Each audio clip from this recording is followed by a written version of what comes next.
ఏంటి బామ్మగారు, సెపరేట్గా తనకి బాక్స్ ఇస్తున్నారు ఇవాళ? డ్రై ఫ్రూట్స్ అవి పెట్టానే. కొంచెం బలమైన ఫుడ్ తినాలి కదా. బలమైన ఫుడ్ తినాలా? ఎందుకు? తనేమైనా పేషెంటా?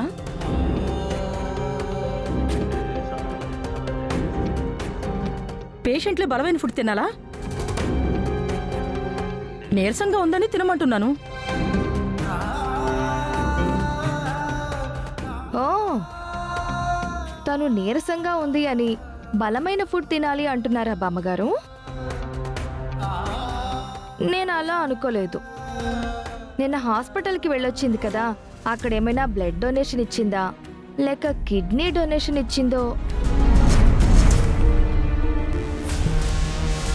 అందుకే వీక్ అయిపోయింది. దానికోసం ఫుడ్ ఇస్తున్నారేమో అనుకున్నాను.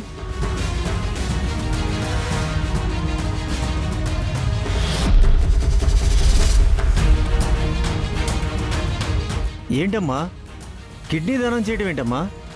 కిడ్నీ దానం చేయడం అంటే తమాషా అనుకుంటున్నావా? మనిషి ఇలా నిలబడగలరా? ఏమోనండి, ఒక్కొక్కరి కెపాసిటీ ఒక్కొక్కలా ఉంటుంది. ఒక్కొక్కరికి జ్వరం వస్తేనే వేలపడిపోతారు. ఒక్కొక్కళ్ళు అవయవాలు దానం చేసినా ఏమీ ఎరగనట్టు మామూలుగా అన్ని పనులు చేస్తూ ఉంటారు. ఏయ్, నీకేమైనా పిచ్చి పట్టిందా? అవయవ దానం అంటూ ఏదేదో మాట్లాడుతున్నావేంటి? ఉన్న మాట అంటే ఉలికి ఎక్కువ, లేని మాట అంటే కంగారు ఎక్కువ అని నాకు అనిపించింది, అడిగాను. ఏంటి పల్లవి, తను మాట్లాడుతుంటే నువ్వేం మాట్లాడవేంటి? తనేదో మతిపోయి మాట్లాడుతుంటే దానికి నేను సమాధానం చెప్పడం ఏంటండి? అంతే కదరా, తనకేదో పిచ్చి పట్టినట్టుంది. పిచ్చిదానిలా వాగుతుంది. అవయవదానాలు అవి ఇవి అని వదనకు అవసరం ఏంటి?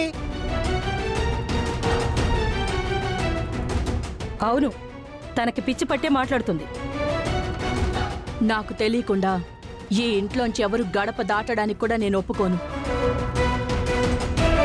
నిన్న నాకు చెప్పకుండా గడప దాటినందుకు పనిష్మెంట్ అనుభవించింది.